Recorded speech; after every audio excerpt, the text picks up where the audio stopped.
Hello and welcome to the wonderful world of economics. Yes, friend. Up till now, we had discussed and learned what is national income and how the circular flow of national income is flow in two-sector economy, in three-sector economy, and in four-sector economy. Now, in today's session, we are going to discuss and learn in a very easy way कि what is the importance of measuring the national income in a very easy way. As you know that simplicity is our main motto. Now we know that कि national income, it is a macroeconomic concept which is very useful to measure the standard of the different countries, and we can easily find out and indicate and measure the growth and development of each and every country on the basis of national income. ये बहुत important concept है जो हर country every year measure करती है, and we will set the rank of each and every country on the basis of national income.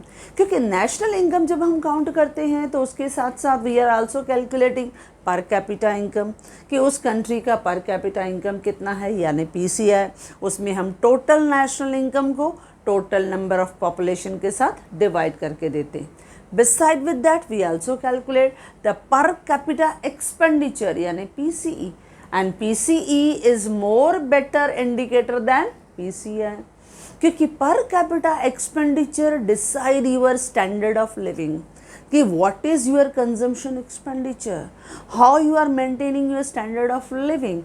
तो पर capita expenditure वो भी हम फाइंड आउट करते हैं, इन्वेस्टमेंट हम देखते हैं, कंजम्पशन एक्सपेंडिचर देखते हैं, कंजम्पशन पैटर्न देखते हैं. तो ऑल दीज डिफरेंट कॉन्सेप्ट जो है we can easily measure with the help of national income. Now we know that कि national income means market value of all the goods and services produced and supplied in a country during a year. ये हमने definition किया था, लेकिन आज हम कुछ नया डेफिनेशन भी ट्राई करते हैं. नया डेफिनेशन में हमने देखा था कि एक नया डेफिनेशन हम उसमें डिस्कस करेंगे कि हम इस अलग अंदाज से भी उसको बता सकते हैं. उसमें हम एक साइमन का डेफिनेशन लिखते हैं. साइमन का डेफिनेशन भी यही सिमिलर है कि नेशनल इनकम है क्या. National income means flow of goods and services. वही गुड्स एंड सर्विसेज जो है वो फ्लो कर रहे हैं from the productive sector to the ultimate consumers. क्योंकि प्रोडक्शन यूनिट जो है जहाँ से वही आपकी नेशनल इनकम फ्लो होके किधर तक पहुँचती है, ultimate in the hands of consumer. तो हम डेफिनेशन डिस्कस कर रहे हैं बाय द साइमन कुजनेट. हम उसका डेफिनेशन ले रहे हैं नेशनल इनकम का कि national income means net output of goods and services. Net output of goods and services flowing, जो फ्लो कर रहा है, रोटेट हो रहा है, फ्लो हो रहा है, मूव कर रहा है, मोबिलाइज हो रहा है ड्यूरिंग अ ईयर, पूरे साल तक, फ्रॉम प्रोडक्टिव सिस्टम यानी जितने भी हमारे प्रोडक्टिव फैक्टर्स हैं, from productive system in the hands of ultimate consumers. Ultimate यानी फाइनल कंज्यूमर. तो ये भी एक साइमन का एक अपना नेशनल इनकम को देखने का एक पॉइंट ऑफ व्यू था. तो हमने क्या देखा, national income according to Simon. What is the national income? National income means net output of goods and services that is flowing during a year from productive system towards किधर जा रहा है, in the hands of ultimate consumer. यानी इस तरह से पूरा flow of goods and services circulate होता है, फ्लो होता है. हमारे 4 फैक्टर्स ऑफ प्रोडक्शन जो है वो फर्म्स की तरफ हम डाइवर्ट करते हैं. In return they are giving us income in the form of rent, wages, interest and profit. ये हम सीख चुके हैं. या whatever goods and services they are producing to satisfy the various wants of consumers, and we also pay the price for those goods and services. तो इस तरह से प्रोडक्टिव सिस्टम से वो गुड्स एंड सर्विसेज किधर आ रहे हैं, ultimate consumer की तरफ. नाउ ये था आपका डेफिनेशन जो हमने आज एक नया डेफिनेशन सीखा नेशनल इनकम का. Now in today's session we will see कि what is the importance of measuring national income. क्यों ये नेशनल इनकम हम एवरी ईयर कैलकुलेट करते हैं, what are the reason behind that. That is the main importance which we are going to discuss today कि क्यों हम national income को हर साल मेजर करते हैं, क्योंकि नेशनल इनकम हमें बहुत सारे पॉलिसीज़ प्रोग्राम्स डिसाइड करने में मदद करते हैं, performance of the country, growth and development of the country, standard of living of the people, बहुत से वेरियस एरियाज में हमें सपोर्ट करते हैं. तो let us discuss importance one by one. Now the first one जो इम्पोर्टेंस है that is to measure the economic performance of the countries. National income जो है वो हर कंट्री का ग्रोथ एंड डेवलपमेंट हमें दिखाने की कोशिश करता है. It is the standard indicator of showing the performance of each and every countries of the world, क्योंकि on the basis of national income we give rank to each and every country कि हम कौन से rank पे हैं. वो rank किसके basis पे दिखाई देता है? On your national income, on your GDP ratio, on your growth rate. तो ये सब नेशनल इनकम उनका बेसिक बनता है, बेस बनता है. उस पर आपको क्या दिया जाता है? आपकी परफॉर्मेंस क्या है, आपका ग्रोथ रेट क्या है, आपका जो जीडीपी रेशियो है वो क्या है, और उसके बेसिस पे आपके कंट्री को रैंकिंग मिलती है. यानी एक स्टैंडर्ड इंडिकेटर बनता है कि हम पूरे वर्ल्ड के ग्लोबल मार्केट में किस पोजीशन पे स्टैंड करते हैं. तो नेशनल इनकम की वजह से आपको आपकी पोजीशन, आपके कंट्री की पोजीशन आपको पता चलता है, यानी where you are performing well. Okay, next है जो नेशनल इनकम हमें सपोर्ट करता है to measure the economic welfare. आपको आपकी इकोनॉमी का वेलफेयर मेजर करने में हेल्पफुल करता है. यानी जब हम नेशनल इनकम को काउंट करते हैं तो नेशनल इनकम को काउंट करके हमेशा हम देखने की कोशिश करते हैं कि what is the sectoral composition. Sectoral composition क्या है, स्ट्रक्चरल बेस जो उसका रिस्पॉन्स है नेशनल इनकम हमें किस ऑक्यूपेशनल स्ट्रक्चर से ज़्यादा आ रहा है. क्योंकि हर इकोनॉमी जो है वो 3 सेक्टर में डिवाइडेड है, primary, secondary and tertiary. If the contribution of service sector, suppose I am giving you example कि if the contribution of service sector in your national income is more, यानी your economy is performing well. लेकिन अगर contribution जो है वो आपके agriculture sector का ज़्यादा है तो still your economy is developing, अभी डेवलप कर रही है, अभी और आगे प्रोग्रेसिव चेंजेस लाने की ज़रूरत है.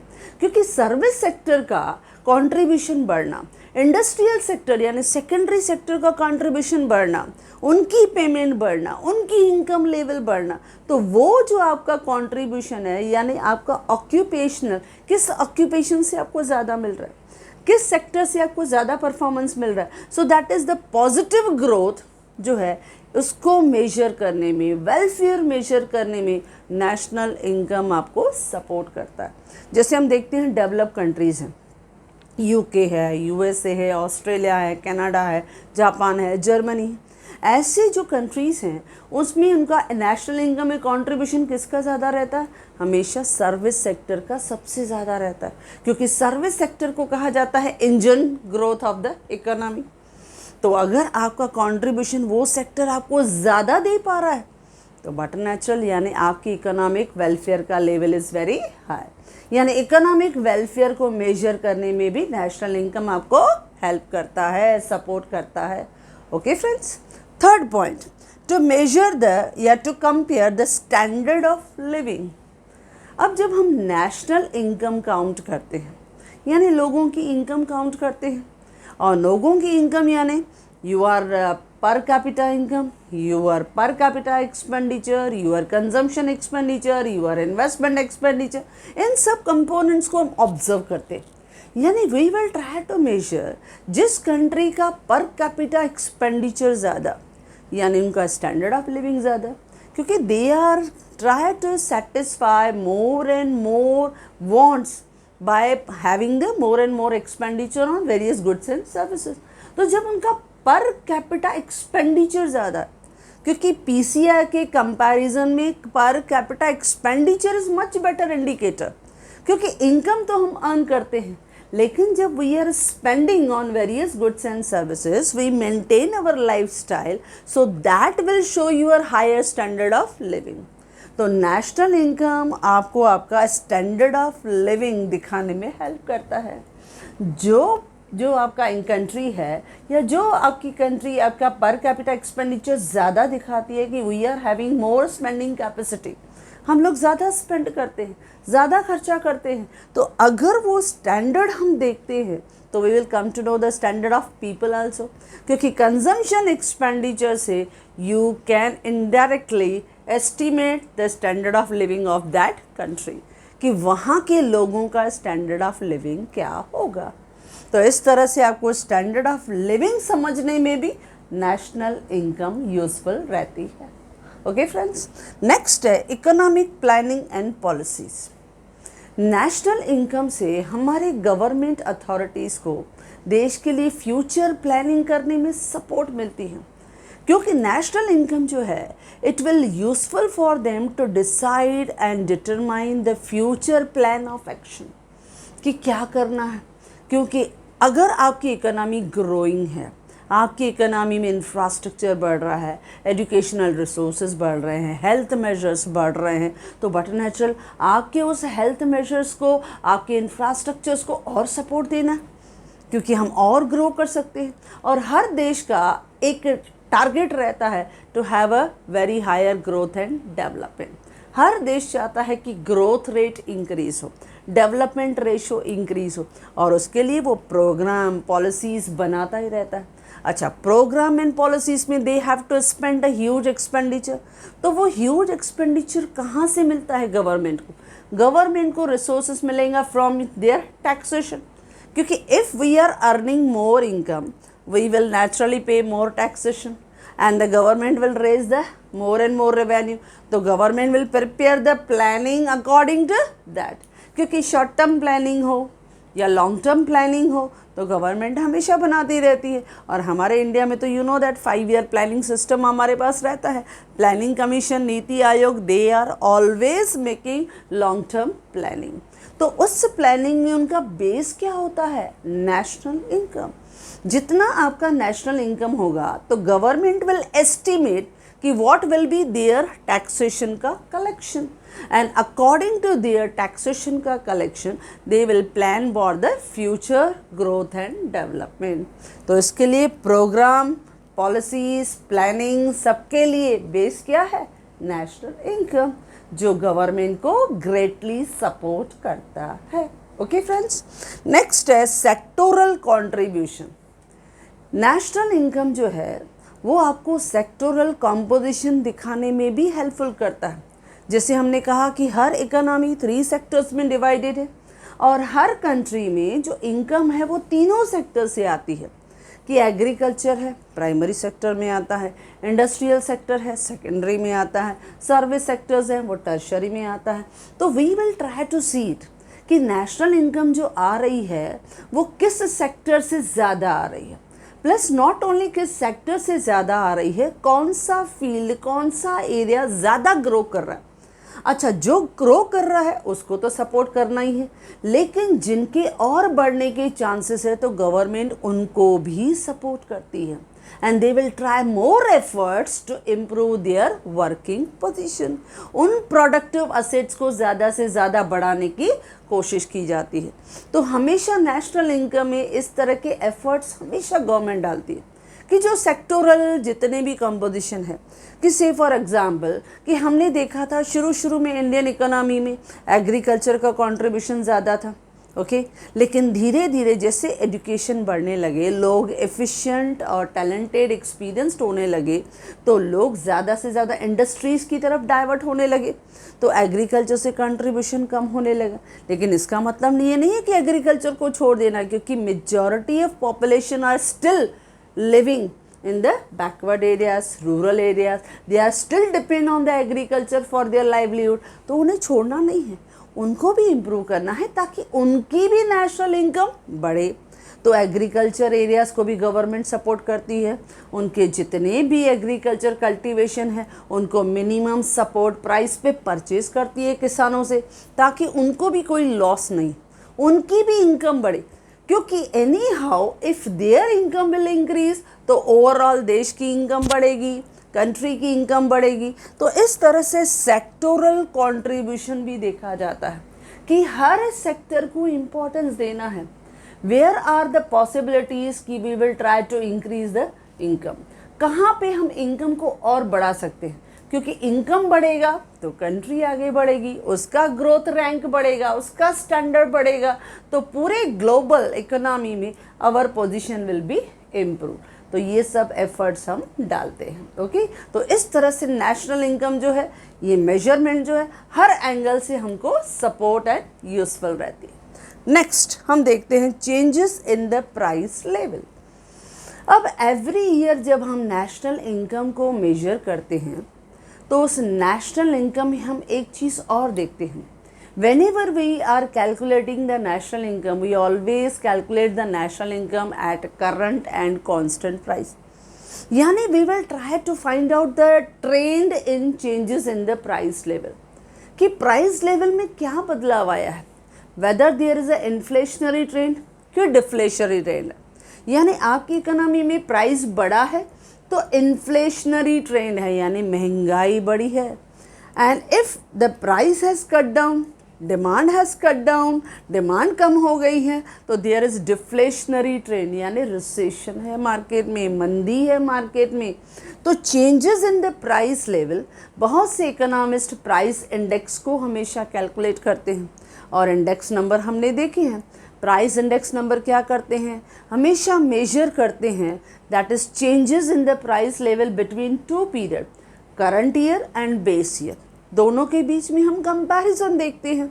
तो ये हमेशा कंपैरिजन एक हमारे लाइफ में चलती है कि आज हम इतना कमा रहे हैं फिर भी हमारा परचेजिंग पावर कम है, लेकिन हमारे जो एल्डर्स थे, हमारे जो फोरफादर्स थे, they were earning less but their purchasing power was more.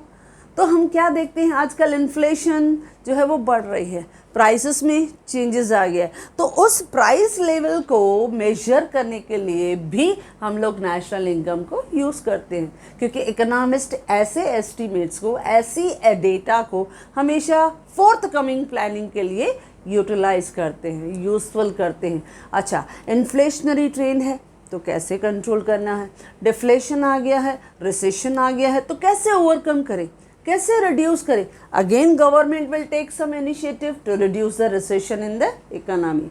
तो देखो, नेशनल इनकम की डेटा ने गवर्नमेंट को भी सपोर्ट किया, हमको भी सपोर्ट किया। तो ओवरऑल प्राइस का चेंजेस ऑब्जर्व करना, कंपेयर करना या उनका सॉल्यूशन निकालना, कि इन्फ्लेशन है तो भी सॉल्यूशन निकालना है, रिसेशन है तो भी उसे हमें इकोनॉमी को इम्प्रूव करना है, क्योंकि ये प्रॉब्लम्स को ओवरकम करना, रिड्यूस करना। तो ऐसे प्रॉब्लम्स का सॉल्यूशन निकालना, प्राइस चेंजेस में बदलाव, ट्रेंड ऑब्जर्व करना, इसमें भी national income is very very useful. Okay friends, next आता है बिजनेस फोरकास्ट। फोरकास्ट यानी फ्यूचर की प्लानिंग।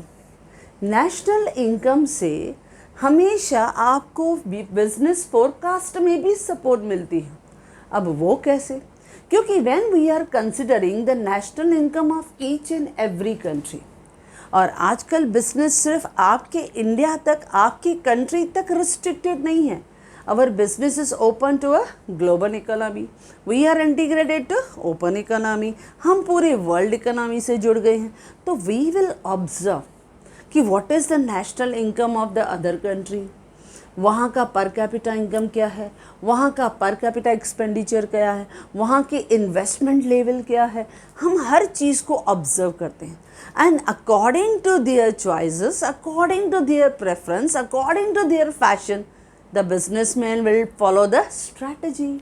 तो बिजनेसमैन जो है वो फ्यूचर के लिए जो फोरकास्टिंग करता है, प्लानिंग करता है, उसके लिए भी पर कैपिटा इनकम को वो ऑब्जर्व करता है। जिस देश का जैसा पर कैपिटा इनकम, प्रोडक्ट को भी वो वैसे ही बनाएगा, वैसे ही प्राइस लेवल देगा, वैसे ही क्वालिटी प्रोवाइड करेगा। तो उनकी चॉइसेस को, उनकी प्रेफरेंसेस को, उनकी इनकम को, उनके कंजम्पशन एक्सपेंडिचर को, उनके इन्वेस्टमेंट एक्सपेंडिचर को ऑब्जर्व करता है businessman.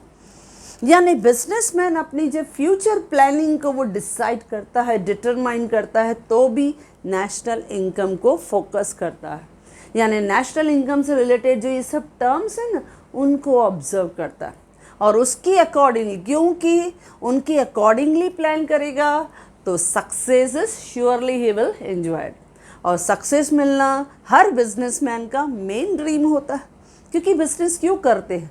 To increase our cell, हम अपना सेल बढ़ाना चाहते हैं, हम अपना प्रॉफिट बढ़ाना चाहते हैं। तो वी माइन्यूटली केयरफुली ऑब्जर्व कि कंज्यूमर कितना इनकम अर्न करता है, कितना खर्चा करता है, और जितना वो खर्चा कर सकता है उतने हम प्रोडक्ट्स भी उनको प्रोवाइड करेंगे। तो ये नेशनल इनकम की वजह से बिजनेसमैन को फ्यूचर प्लानिंग, फ्यूचर फोरकास्टिंग करने में हेल्प मिलती है। और हमने ऐसा पढ़ा भी है टॉपिक डिमांड फोरकास्टिंग। तो डिमांड फोरकास्टिंग कैसे करता है businessman? According to the national income of each and every country. Okay friends, next है ग्लोबल इनकम डिस्ट्रीब्यूशन। जब हम कंसिडर करते हैं हर एक देश की नेशनल इनकम, हर देश की नेशनल इनकम को जब हमने कंसिडर किया, यानी we will come to know the global distribution of income and wealth of each and every country. क्योंकि आवर इनकम जो है it is related with various sectors, not only our sector but it is related with the other countries also, क्योंकि it is the flow of goods and services in the entire world now. क्योंकि हमने 4 sector economy में भी देखा था, हम world economy के साथ इंपोर्ट और एक्सपोर्ट के साथ भी जुड़े हुए हैं। तो इस तरह से हर कंट्री में आजकल ओपन ट्रेड है, हर कंट्री इंपोर्ट और एक्सपोर्ट की वजह से ग्लोबल लेवल पे इंटीग्रेटेड है। यानी जब हम नेशनल इनकम को फोकस करते हैं तो हमें ग्लोबल लेवल पे जो ऑर्गेनाइजेशन है, जैसे यूनाइटेड नेशन ऑर्गेनाइजेशन यूएनओ है, या इंटरनेशनल मॉनेटरी फंड है, या वर्ल्ड बैंक है, ऐसे अलग अलग ऑर्गेनाइजेशन के साथ हमारी किस तरह की कंट्रीब्यूशन है, हमारे कितने रिसोर्सेज उधर डाइवर्ट हो रहे हैं, हमें वहाँ से कितने रिसोर्सेज जो है वो मिल रहे हैं, यानी कितना कैपिटल इनफ्लो हो रहा है, कितना कैपिटल आउटफ्लो हो रहा है। यानी नेशनल इनकम में you will come to know the clear picture of each and every flow of goods and services plus flow of funds, चाहे वो शॉर्ट टर्म हो, चाहे वो मीडियम टर्म हो, चाहे लॉन्ग टर्म हो। यानी ग्लोबल लेवल पे distribution of income and wealth, वो आपको पूरा पिक्चर दिखाएगा योर नेशनल इनकम। तो देखो कैसे वन एरो से मैनी टारगेट, एक तीर से बहुत निशाने, कहाँ से लगाते हैं? नेशनल इनकम से। यानी आपका नेशनल इनकम आपके मैनी टारगेट्स को, मैनी डिज़ायर्स को, मैनी रिक्वायरमेंट को सेटिस्फाई कर रहा है, जो हम वन बाय वन डिस्कस कर रहे हैं। ओके फ्रेंड्स, नेक्स्ट है नेशनल एक्सपेंडिचर। नेशनल एक्सपेंडिचर यानी पब्लिक एक्सपेंडिचर, क्योंकि हमारी गवर्नमेंट को बहुत से डिफरेंट एरियाज़ को इम्प्रूव करना रहता है, उनकी रिक्वायरमेंट को सेटिस्फाई करना रहता है। जैसे हम पॉवर्टी एलिवेशन के प्रोग्राम्स बनाते हैं, अनएम्प्लॉयमेंट को रिड्यूस करना है, पॉपुलेशन कंट्रोल के लिए हमेशा जैसे हम लोग नेशनल पॉपुलेशन पॉलिसी है वो फॉलो करते हैं। फार्मर्स से हमें बहुत से एग्रीकल्चर जो प्रोक्योरमेंट है, परचेज़ है, वो मिनिमम सपोर्ट प्राइस पे लेना है। तो गवर्नमेंट को हैवी एक्सपेंडिचर करना पड़ता है। तो जब पब्लिक एक्सपेंडिचर रहता है वो भी किसके बेसिस पे रहता है? वो बेस रहता है इनकम। हम एक्सपेंडिचर कैसे करते हैं? जितना हमारे वॉलेट में पैसा होगा, जितना हमको बजट अलाउ करेगा। अच्छा, कभी कभी हम डेबिट कार्ड से पेमेंट करते हैं, लेकिन कभी कभी समझो कभी कभी ज़्यादा हमने गोल्ड परचेज़ किया, कोई कार परचेज़ किया, तो मैंने क्रेडिट कार्ड भी यूज़ किया। ओके, कभी कभी मैं बोरिंग से, क्रेडिट फैसिलिटी से वैसे कर रही हूँ। सेम मैनर हमारी गवर्नमेंट भी जब खर्चा करती है तो पहले सोचेगी मेरा इनकम लेवल कितना है, प्लस मेरा बोरोइंग कैपेसिटी कितना है, कितना मैं फंड्स को बोरो कर सकता हूँ, कितना मैं और डाइवर्ट कर सकता हूँ रिसोर्सेज को। तो ये नेशनल इनकम है जो गवर्नमेंट को सपोर्ट करता है to determine the national expenditure, कि किस एरिया में कितना खर्चा करना है, एग्रीकल्चर सेक्टर को कितना देना है, इंडस्ट्रियल सेक्टर में कितना देना है, एनर्जी रिसोर्सेज में हमें कितना प्रोवाइड करना है, इंफ्रास्ट्रक्चरल डेवलपमेंट में कितना प्रोवाइड करना है, सर्विस सेक्टर में मुझे कितना देना है। तो ये सब public expenditure, national expenditure overall at the country level जो डिसाइड होता है, it is decided on the basis of national income. यानी नेशनल इनकम गवर्नमेंट को हेल्प करता है उसके लिए यूज़फुल डेटा प्रोवाइड करता है कि how the government can spend in different areas, क्योंकि इनकम के बेस पे दे विल प्लान कि how much their capacity is available with them to spend in different areas. Okay friends, कि वो हर areas में, क्योंकि government is nowadays playing a very important role in the each and every sector of the country. ऐसा कोई area नहीं है जहाँ पे government का involvement नहीं है, इंटरफेरेंस नहीं है। तो जब भी हम नेशनल एक्सपेंडिचर प्लान करते हैं, कोई भी एक्सपेंडिचर हो, उनके वेलफेयर के लिए हो, उन्हें मेट्रोस प्रोवाइड करने हैं, उनके लिए न्यू प्रोजेक्ट्स प्रोवाइड करने हैं, तो गवर्नमेंट का खर्चा रहता है। तो गवर्नमेंट उनके वेलफेयर के लिए जब खर्चा प्लान करती है तो first what they will observe, they will see their budget with them, कि उनके पास कितना इनकम अवेलेबल है और वो कितना बोरो कर सकते हैं, उसके बेसिस पे they will try to decide the budget for them. Okay friends, next है डिफेंस एंड डेवलपमेंट। अब ये भी एक मेजर रिस्पॉन्सिबिलिटी है जो गवर्नमेंट बैलेंस करती है between the defence and development. हमें देश को बचाना भी है, डिफेंड भी करना है और डेवलप भी करना, और इन दोनों जो डिज़ायर्स हैं, गोल्स हैं, इनको सेटिस्फाई करता है हमारा नेशनल इनकम। कि हमारा जो नेशनल इनकम है उनमें से हमें अपने डिफेंस सिस्टम को, चाहे वो सिविल हो, चाहे वो नेवी हो, चाहे एयर सिस्टम हो, इन सबको हमें जो लेटेस्ट जितने भी आर्म्स एंड अम्यूनेशन है वो देना है, उन्हें high tech all the amenities provide करना। और आजकल हमारी इंडियन इकोनॉमी में हो रहा है, उन्हें हर चीज़ जो है वो लेटेस्ट उनको प्रोवाइड की गई है। क्योंकि अगर हमें आगे बढ़ना है, डेवलप करना है, फुल्ली प्रोटेक्ट करना है, तो हमारी गवर्नमेंट इस तरह से बहुत अपने एफर्ट्स पुट कर रही है। और वो हम देख रहे हैं कि किस तरह से उन्होंने एयर फोर्सेस में बहुत सारे जो लेटेस्ट उन्होंने एयरक्राफ्ट्स हैं, उनको उन्होंने फाइटर प्लेन्स हैं जैसे राफेल हमने देखा, उनको इन्वॉल्व किया। तो ये सब क्या है, हैवी एक्सपेंडिचर उन्होंने किया, लेकिन इससे क्या होता है, डिफेंस सिस्टम मजबूत होता है। लेकिन उसके साथ साथ डेवलपमेंट को भी वो देख रहे हैं कि इंफ्रास्ट्रक्चर को प्रोटेक्ट करना है, एक्सप्रेस हाईवे बनाना है, बुलेट ट्रेन का प्रोजेक्ट है, मेट्रो का प्रोजेक्ट है, या बहुत सारे उन्होंने न्यू रेलवे लाइंस उन्होंने प्रोवाइड किया, न्यू एविएशन सेंटर्स हमको दिए, स्मार्ट सिटीज़ के लिए उन्होंने बहुत सारे काम किए, या न्यू इलेक्ट्रिसिटी के जो उन्होंने प्लांट्स है उनको सेटअप किया। तो ये सब क्या है, ये गवर्नमेंट के न्यू प्लान्स है for the growth and development of country.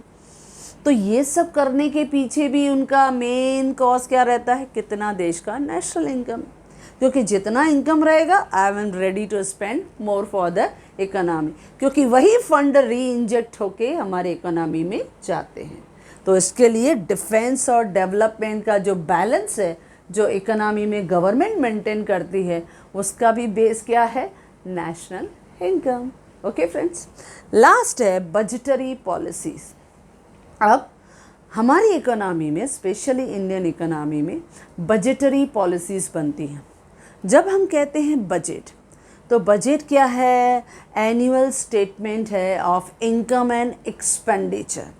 हमारी इकोनॉमी में बजट बनाई जाती है जो 1 अप्रैल से स्टार्ट होती है, 31 मार्च को एंड होती है, बराबर। अच्छा, इसमें गवर्नमेंट क्या प्लान करती है, इसमें गवर्नमेंट प्लान करती है कि एक तरफ से हमें टैक्सेशन के थ्रू रेवेन्यू मिलेगा, राइट, टैक्सेशन के थ्रू रेवेन्यू मिलेगा, और वही रेवेन्यू दे विल इंकर इन the form of public expenditure, वही पब्लिक एक्सपेंडिचर में खर्चा होगा। अच्छा, इसमें अगर सपोज रेवेन्यू जो है वो सपोज कम पड़ गया, कि इनकम कम हो गई, टैक्सेशन से उनको इनकम कम मिला, तो government will divert and resort to the borrowing. फिर वो पब्लिक बोरोइंग होता है, कमर्शियल बैंक से बोरोइंग होता है, मनी मार्केट से बोरोइंग होता है, कैपिटल मार्केट से बोरोइंग होता है, but they will try for the upliftment of the economy. वो हमारे देश को ग्रो करने की कोशिश करते हैं, यानी इम्प्रूव करने की कोशिश करते हैं। तो हमारी इकोनॉमी में बजट जब हम बनाते हैं तो एवरी ईयर का budget is prepared on the basis of current year का नेशनल इनकम का estimation.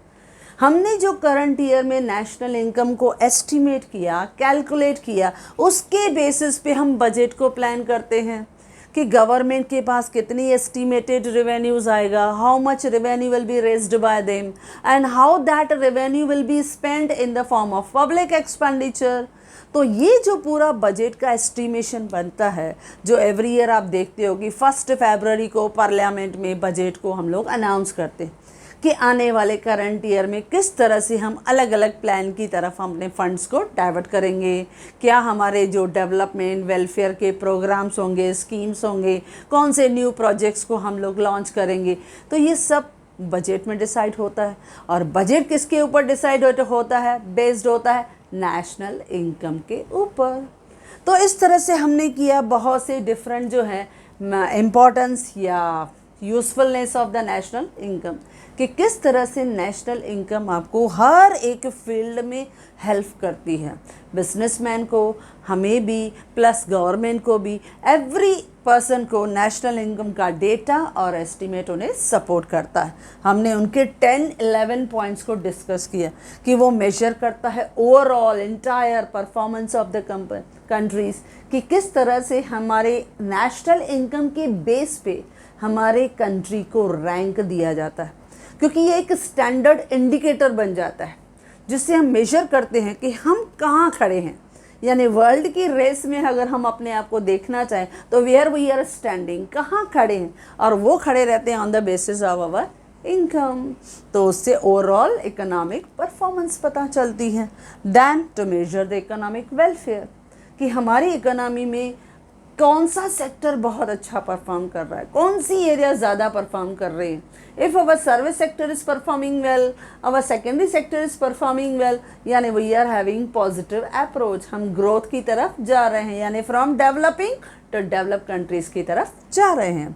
Then we are comparing the standard of living, क्योंकि नेशनल इनकम से यू कैन सी द कि जितना हम खर्चा कर सकते हैं यानी उतना पोजीशन इज़ अवर स्ट्रॉन्ग, यानी इतना standard of living is high, क्योंकि per capita income, per capita expenditure, हमारी इन्वेस्टमेंट हमारे स्टैंडर्ड को दिखाते हैं, इंडिकेट करते हैं। नेक्स्ट हमने देखा इकोनॉमिक प्लानिंग और पॉलिसीज़ में नेशनल इनकम गवर्नमेंट को हाईली सपोर्ट करती है। देन सेक्टोरल कॉन्ट्रीब्यूशन को भी हम ऑब्जर्व करते हैं कि कौन से सेक्टर में कहाँ से आपको ज़्यादा से ज़्यादा इनकम लेवल मिल रहा है, उनको तो सपोर्ट करना ही है। लेकिन जहाँ पे पॉसिबिलिटीज़ हैं, जो still they are lagging behind, उन्हें भी इम्प्रूव करना है, क्योंकि ओवरऑल ग्रोथ चाहिए। तो ऐसा नहीं है कि जो वीक है उन्हें छोड़ देना है, नो, उनको भी उठाना है, उन्हें भी इम्प्रूव करना है। तो उनके लिए जो बेस्ट पॉसिबिलिटीज़ रहता है वो हमेशा हमारी गवर्नमेंट हर प्लानिंग में ज़रूर एफर्ट्स करती है। Then changes in the price level, हमारे प्राइस लेवल के ट्रेंड को हम ज़रूर कंपेयर करते हैं कि whether there is a inflationary trend और डिफ्लेशनरी ट्रेंड। महंगाई है, कंट्रोल करना है, अगर डिफ्लेशन है, रिसेशन है, मंदी है, तो ओवरकम करना है, रिड्यूस करना है। तो दोनों पॉसिबिलिटीज़ को हमें ऑब्जर्व करना है, क्योंकि इन्फ्लेशन हो या डिफ्लेशन हो, इकोनॉमी में डिसइक्विलिब्रियम होता ही है, प्रॉब्लम आता ही है। तो इस तरह के ट्रेंड को ऑब्जर्व करने में national income is very useful. Okay, then businessman को फोरकास्टिंग, क्योंकि हमारा बिजनेस सिर्फ इंडिया में नहीं है, अराउंड द वर्ल्ड है, वी आर ग्लोबली इंटीग्रेटेड। तो हर कंट्री के जो कंज्यूमर्स हैं, उनका नेशनल इनकम है, उनका पर कैपिटा एक्सपेंडिचर है, हम ऑब्जर्व करते हैं उनका टेस्ट क्या है, उनका प्रेफरेंस क्या है, उनका परचेजिंग पावर कितना है। उसके हिसाब से बिजनेसमैन जो है अपनी बिजनेस की स्ट्रैटेजीज़ को बनाता है और सक्सेस होता है। ग्लोबल इनकम डिस्ट्रीब्यूशन हम ऑब्जर्व करते हैं, जब हम हर एक कंट्री का नेशनल इनकम की डेटा को कंपेयर करते हैं तो how much they are contributing to some global institution, जैसे IMF है, इंटरनेशनल मॉनेटरी फंड, हमने उनको कितना लेंड किया, हमने उनसे कितना बोरो किया, तो हमारी फाइनेंशियल पोजीशंस भी मालूम पड़ती हैं। या वर्ल्ड बैंक है, वर्ल्ड बैंक से हमने कितना फॉरेन डायरेक्ट इन्वेस्टमेंट लिया, हमने फॉरेन कंट्रीज़ में कितना फॉरेन डायरेक्ट इन्वेस्टमेंट दिया। तो नेशनल इनकम इन सब ट्रांजैक्शंस की हमें क्लियर पिक्चर दिखाता है। नेशनल एक्सपेंडिचर, गवर्नमेंट कैसे खर्चा करेगी, उसका बेस क्या बनता है, नेशनल इनकम। आपका जितना इनकम होगा, जितनी आपकी बोरोइंग कैपेसिटी होगी, उसके हिसाब से government will plan future course of action for the growth and development of the country. Next, defence and development. National income जो है वो डिफेंस और डेवलपमेंट को बैलेंस करती है, दोनों को सपोर्ट करती है, दोनों को प्रमोट करती है, क्योंकि देश को डिफेंड भी करना है, देश को डेवलप भी करना है, दोनों को आगे चलना है, दोनों को मॉडर्नाइज करना है। तो उसके लिए भी national income is very very useful device and tool in the hands of government. Then budgetary policies, every year हमारी गवर्नमेंट बजट बनाती है और उसी बजट में they will plan for the future course of action, ताकि जितने funds उनके पास taxation के थ्रू आएंगे वही वापस री इंजेक्ट होंगे इन the form of public expenditure. तो जिस तरह से हमने ये सब पॉइंट्स डिस्कस किए, in the same way, in the very easy way, I have provided in my hand written notes. Yes friends, if you like this video, do share, and if you want my handwritten notes, the link is given in the description box. Thank you.